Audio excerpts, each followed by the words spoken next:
हम जो है फिरोजपुर झिरका के तहसील में आए हुए हैं और आज जो हमने केस डाला था, जो देश का पहला केस है, जिसके अंदर पिता ने यहाँ पर दीवानी दावा कर ये कहा कि मेरी जो बेटी है वो गवर्नमेंट स्कूल में पढ़ती है और 130 बच्चे हैं 6ठी से 8वीं तक, और उसके अंदर सिर्फ एक टीचर है। और ये दावे में मांग की है कि कम से कम राइट टू एजुकेशन एक्ट में जो है 5 टीचर की होने चाहिए, वो कम से कम टीचर प्रोवाइड करें। तो आज उसकी सुनवाई थी केस की यहाँ पर सिविल जज के यहाँ, और ये सारे बच्चे जो हैं वो एक ही स्कूल के हैं, जिसमें हमने कहा है कि 130 बच्चे हैं 6ठी से 8वीं तक।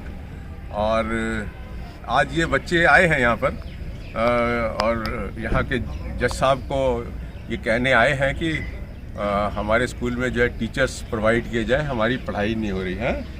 तो क्या कहना चाहते हो, आपने क्या कहने के लिए आए हो यहाँ पे? टीचर हैं? टीचर क्या कहना है आपको? थोड़ी सी बताओ कि क्या दिक्कत हो रही है आपको? टीचर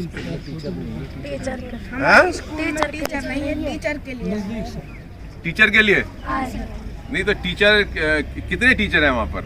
एक। और बच्चे कितने हैं? 130। और फिर कैसे पढ़ाई कैसे होती है? पढ़ाई नहीं होती तो क्या होता है? वहाँ जाते हो फिर क्या होता है? हाँ? जैसे जाते ऐसे आ जाते हैं वापस। अच्छा, मतलब जैसे जाते हो वैसे ही आ जाते हो? हैं? तो ये आज बच्चे जो है, मुझे लगता है कि अगली तारीख कौन सी तारीख दी है? 22 फरवरी दी है अदालत ने हरियाणा स्टेट को, और ये कहा है कि तुम्हें लास्ट अपॉर्चुनिटी देते हैं कि जो दावा यहाँ पे दाखिल हुआ है उसका जवाब का आखिरी मौका है आपको, हैं? क्योंकि हमारी समझ में ये है कि उनको ये मानना पड़ेगा कि टीचर्स नहीं है वहाँ पर, इसीलिए शायद वो केस की सुनवाइयों को अपनी तरफ से टरकाने की कोशिश कर रहे हैं। लेकिन कोर्ट आज बड़ी सख्त थी और उन्होंने कहा कि आपको और कोई मौका नहीं मिलेगा, आप अपना जवाब दीजिए। तो मुझे लगता है कि 22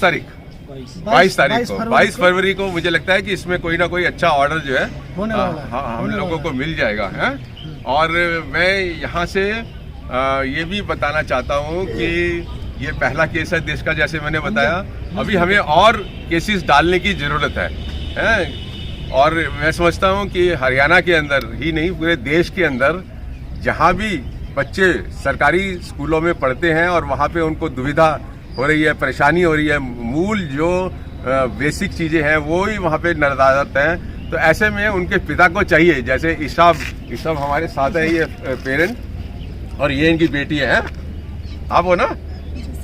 हाँ, तो ये बेटी है इनकी जो परेशान हुई तो उन्होंने केस डाला है। इस तरीके से मुझे लगता है कि सारे देश में इस तरीके के दीवानी दावे जो हैं, अगर हम नज़दीक की कोर्ट, जिसको तहसील बोलेंगे, तालुका कोर्ट बोलेंगे, इस तरीके के दावे अगर सूट फॉर मैंडेटरी इंजंक्शन डालते हैं तो मुझे लगता है कि सरकारें जो है ना पूरे दबाव में आ जाएंगी और गवर्नमेंट स्कूलों में काफ़ी फ़र्क पड़ेगा, है?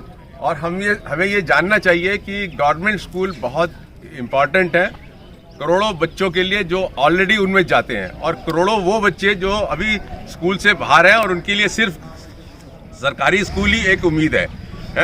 और इवन हमें ये भी समझना चाहिए कि जो लोग अपने बच्चों को निजी स्कूलों में भेजते हैं और मोटी मोटी फीसें देते हैं और परेशानियां झेलते हैं, अगर हम सरकारी स्कूलों को ठीक कर लेंगे तो मुझे लगता है कि वो भी अपने बच्चों को वहाँ से विड्रॉ करके जो है सरकारी स्कूलों में लाएंगे। तो इसलिए हमें ये समझना चाहिए, सब लोगों को समझना चाहिए कि सरकारी स्कूलों को बहुत अच्छा होने की ज़रूरत है पूरे देश के अंदर, है? ये एक बहुत मतलब ज़रूरत की चीज़ है? और शिक्षा एक आज मौलिक अधिकार है? और वंचित हैं करोड़ों बच्चे इस देश के उस अधिकार से, क्योंकि जो व्यवस्था सरकारों को देनी चाहिए शिक्षा की, वो शिक्षा की व्यवस्था वो दे नहीं पा रहे हैं। तो इसलिए उनके ऊपर दबाव बनाने के लिए मुझे लगता है कि हमें जो अदालतें हैं, क्योंकि अदालतों की भी कॉन्स्टिट्यूशन में ड्यूटी है कि जो अधिकार हैं लोगों के वो उनको दिलवाएं।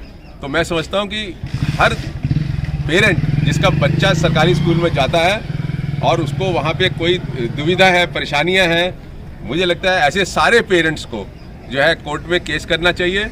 और तारीख के दिन मैं समझता हूँ कि आज तो कुछ ही बच्चे आए हैं उनमें से, अगली तारीख को मुझे लगता है और भी ज़्यादा बच्चे आएंगे। और जब भी कोर्ट में केस हो, मुझे लगता है पेरेंट्स को और बच्चों को कोर्ट में आकर जो है ना पेश होना चाहिए और कोर्ट को बताना चाहिए, खुद बताना चाहिए कि हमारे स्कूल में ये परेशानी है। तो अगर हम ऐसा करेंगे तो मुझे लगता है कि आने वाले वक्त के अंदर जो है सरकारी स्कूलों की सुधार होंगे, और सुधार होंगे तो हमारे बच्चों को अच्छी शिक्षा देंगे। Thank you.